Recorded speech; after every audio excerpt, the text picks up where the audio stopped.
guys, this is another episode of Freeze Dried Fridays. I'm gonna go get my freezer stuff. I have some cycle that I'm freezing. I already pre-froze the freeze dryer, so we've got some things we're gonna go ahead and add into it, and I'll show you what I got.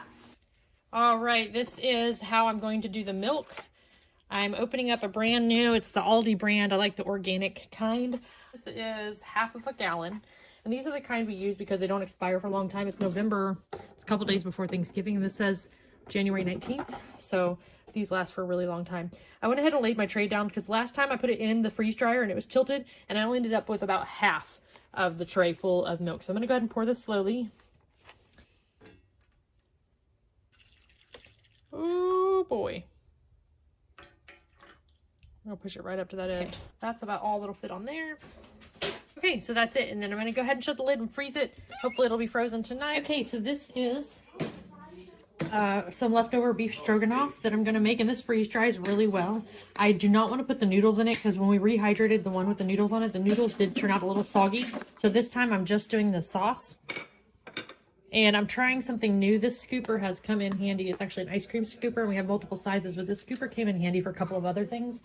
So I think it might come in handy for this one as well. So I'm going to go ahead and scoop this up with this ice cream scooper so we can get some good portions in here. And even if they're not perfect, they'll be flat on the bottom. All right, this is my sweet potato. It's a baked sweet potato, so it's going to have lots of liquid because of the sugar. Move that over a little bit. There we go. This is the perfect width. I love these containers because they all stack really easily. They lock so that all the liquid stays in there. They got a rubber seal and they're all dishwasher safe. They're supposed to be microwave safe too, but and then flatten it out. All right, gonna get one of these sheets out because last time I tried to pull the watermelon off of it, it was pretty difficult to do. So I'm gonna try and do it this way.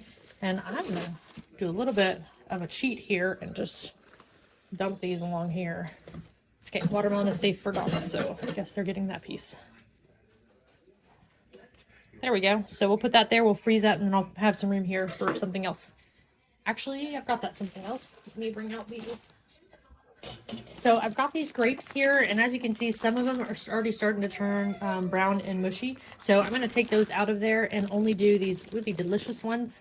Now these have to be cut because the skin is too hard to let the liquid out. So I'm going to use the quarterer that I used for the babies when they were little, and I'll show you how I do that. My favorite things I like about doing grapes is that they change color when you freeze dry them. The inside turns a different color than the outside. And these can be stacked pretty high. They do get, well, that's too big for that one.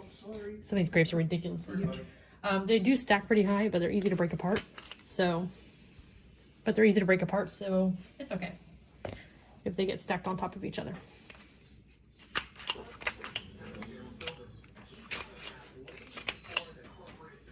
There we go. So we've got all of our grapes on there. I still have a ton I need to freeze dry, so I might chop those up and put them on the other tray that wasn't quite full yet. All right, so these are the chocolate Frosties that I made.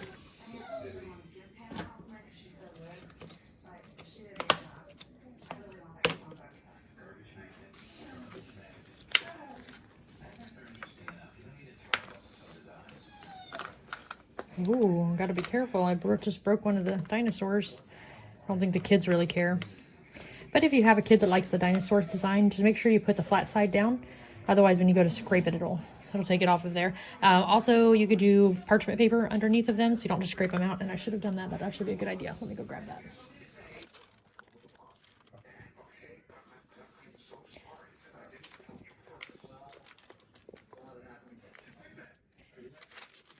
Okay. And then we'll put these here. And it's starting to melt, so I need to be quick about this. I'm going to go ahead and put this back in the freezer and firm them up. All right, as I am getting these, I'm going to stick them in the freeze dryer because I do not want them to defrost at all. But this is my milk. It's completely frozen solid. And I do this because it makes it more level. I don't know if you can see that. But last time I put it in there, I ended up only having about half of the tray because I put it in the freeze dryer and then filled the milk. But my freeze dryer, I have it tilted back so that the water will drain out the drain tube. Exactly where I want it. I'm going to keep on shutting the door and locking it just to make sure that that stays frozen. These are our frosty watermelon and grapes. And now I've got to add some more things to the trays to get them frozen. All right, so I'm going to try and get this done really quickly because it's nice and frozen. And my kids ate a little bit of the grapes there, so let me scoot those over. I'm gonna dump these out. These are the beef stroganoff, and they are nice and square on the bottom, so I'm gonna put them square side down to get as much surface area as I can onto the trays, because that's where the heat is gonna come from. I'm just gonna push all of these out of here. All right, so that is my beef stroganoff, and then my sweet potatoes back here, diced tomatoes, and they've been in the freezer a little bit. Obviously, they've got lots of water in them. I'm gonna space them over here. Just make sure you break them up as much as you can so that they'll lay super flat. Okay, so this one's gonna go in the freeze dryer. Again, these are diced tomatoes. All right, I do not have to separate this by sweet stuff or not, but I'm going to, in this case, I'm going to go ahead and put my mango in there. These are already frozen from the manufacturer. I've got grapes on one side, I'm gonna do mango in the middle, and then I've got my baby bites over here from the chocolate frosty smoothie that I made earlier. Chocolate, peanut butter, bananas, all sorts of good stuff. And it is always a good idea to have extra vegetables, and frozen fruit, just in case you're doing a freezer cycle. These I tend to freeze or dice up and freeze with the bell peppers and the tomatoes and such. So I always have a bunch of those on hand in random bags. So good for the frozen freeze-dried cycle. These are my grapes, my frozen mangoes, and the baby bites, the chocolate smoothie chunks.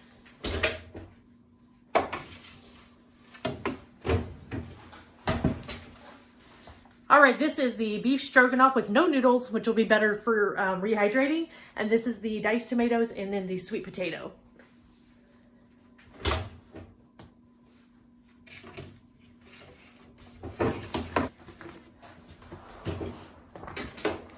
This is what it looks like when you're running a freezer cycle. So now that the cycle has been started, I'm gonna go ahead and work on some other things, and we'll come back when it's done. So this has been like this for about an hour or two.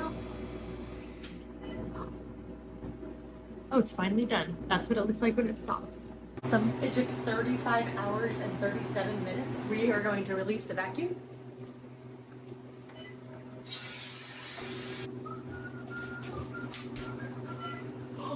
Oh my gosh, the milk.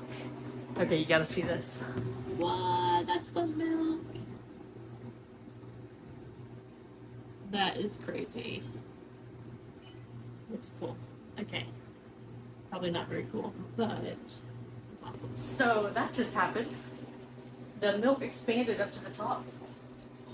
Oh my gosh, it's powder and it's getting powder everywhere. We're gonna leave that one in there. It's so fragile, but look. Can you see it? Ooh, that's the powdered milk. Tastes like cotton candy milk. When you rehydrate freeze-dried milk, you do a 1-to-1 ratio. So if you do 1 cup of powdered milk, you do 1 cup of water, and then you mix them together, and it's just like regular milk. Try to chill it first if you're gonna drink it though. Our first tray, these are beef stroganoff, and these are the diced tomatoes. This is sweet potato. It looks oddly dark there in the middle. That might be part of the skin. It gets darker towards the skin. It is completely dry. It's super warm. Okay, so these are my beef stroganoff, and I'm gonna put them inside of my jars here. These are 1 gallon size, and I'm gonna tilt it to the side so that it slides in and it won't break the edges, and it won't just drop in there and get powdered. You put it here on the top, and then let it gently slide down. That's much better for your food. Oh, Fred.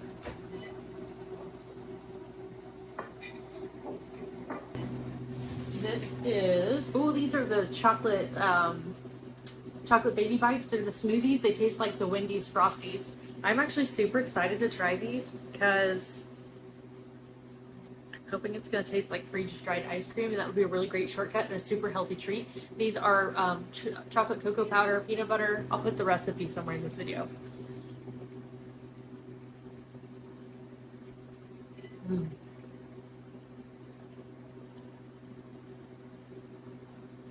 It's a little more crunchy than I expected.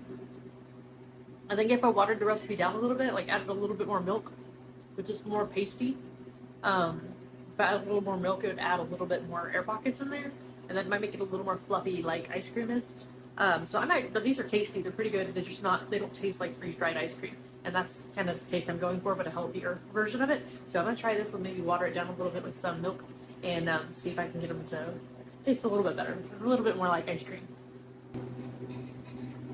This is my baby bites jar. There are pears on the bottom and then bananas, and then I'm gonna put some of the chocolate frosty in here as well. So here is an important lesson in why you need to label things. This is beef stroganoff, and it looks like this. And this is the chocolate frosty. You definitely want to label them. So this one's beef stroganoff, and this one is the chocolate frosty. We're gonna make sure we label them properly.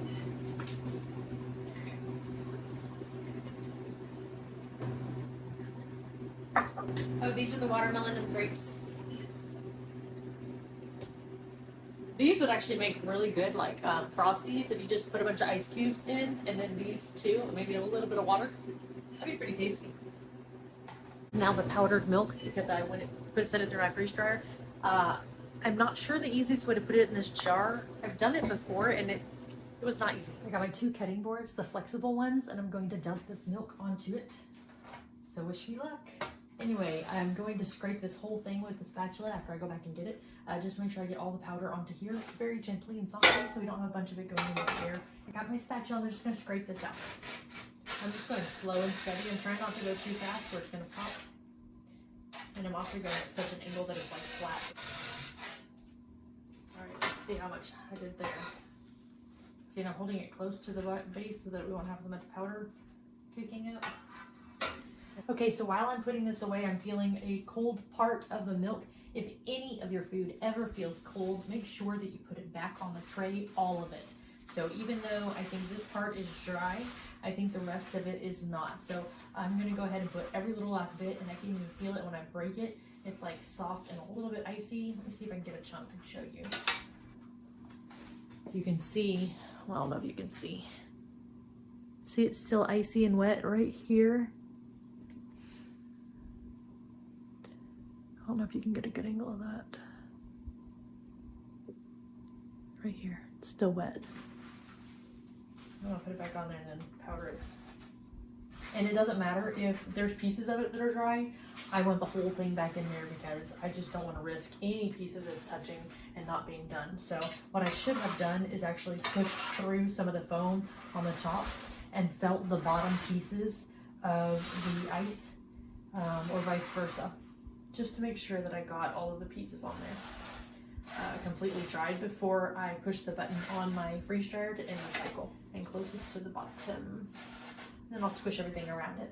So I'm gonna finish that and then start the cycle over again. I'll show you what happens when you accidentally do this. Another giveaway of when the food is frozen is it leaves gunky stuff on your spatula. That should not happen if your food is completely freeze dried, powdered all the way through. So what I've done with this to hopefully make it go faster, because I've got company coming over tomorrow and we're gonna experiment with freeze drying some. And I'm super excited to talk to you about that, but more to come. Okay, normally on the sweet potatoes, I make them thin like a chip, and now I know why. These are not cold. I was able to break it, but they're solid like a brick. They're not gonna be easy to deal with if they're not spread out thin, so these are thick. But if you're just gonna soak it in some water for a while, you'll be fine. Just, you know, soak it in the water for like, I would say 10-20 minutes. So these are just straight up sweet potato that's been baked, and oh, it's so delicious. So the freeze dryer was on for about 7 hours to refreeze dry the milk to make it a powdered milk because it was still frozen and it wasn't quite freeze dried. So now I had to add on a little bit more time because I wasn't ready to deal with it when it was done at 7 hours. So it's been about 13 hours now. I'm sure it's done by now, but we're gonna go ahead and pull it out and check on it. You can see some of the powdered milk came out here. It's on the ring. That's okay though. Oh man, it looks like a snow explosion. It's still a little puffy right there.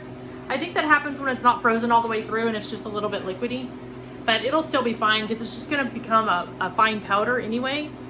This is, I don't know if you can see those thick holes there, but it all just crushes real easily. And I'm going to try not to crush too much of it here in the air so it's not floating around. I'm going to take the spatula and squish it down, and then we're going to add it to the jars. Now for this one, I want to go ahead and pull everything out of here. Oh my goodness, this is even higher. Look at that. Ah, it's crazy. Okay, got my handy dandy jar right here, and I'm just gonna squish this down a little bit. I'm also going to be checking with my fingers to make sure that it's actually frozen or actually freeze dried all the way through. I want to make sure there's no cold spots and I'm not feeling any. I'm picking it up and feeling the underside of it too. I'm also crushing it just because I like to play in food. But I have washed my hands, so we're clean there. And to this one. I can just scrape one down and there again. I just don't think this jar is going to be enough. I think I'm going to have to get a different jar. I was not expecting it to make that much, but I do not believe that the rest of that's even going to fit in there. So I hate doing this because it makes two dirty jars and it's powder and I hate getting it into the air. But we need to put this in a bigger jar. So I'm going to combine it here. Perfect. All right, now you can see there's powder all along that rim. So I'm going to get a paper towel and clean that off. I've actually made quite a bit of a mess on the table. That's okay, it's all washable. And when you store these, don't store them with the metal ring on there because the manufacturer says not to. Once it's sealed, you should just be able to leave it just like that.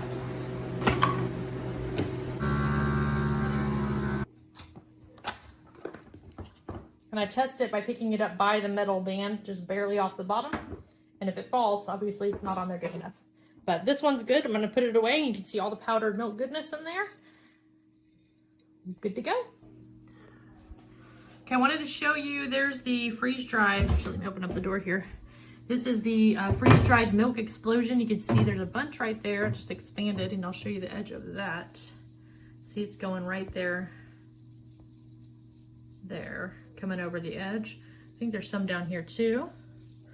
Hopefully the ice will melt and kind of take that with it. I don't see so much on this end, but that's what happened the first time. You can see there on the top. So I'm definitely gonna have to clean out my freeze dryer. We've got some pretty cool things coming up that I'm gonna freeze dry that are pretty unique. So I wanna clean it, make sure it's fresh and clean and ready to go for the next cycle. So once this defrosts, I'm gonna go ahead and clean out the inside of the freeze dryer. If you're enjoying this content, please like and subscribe for my next video of the very unique item I have coming up.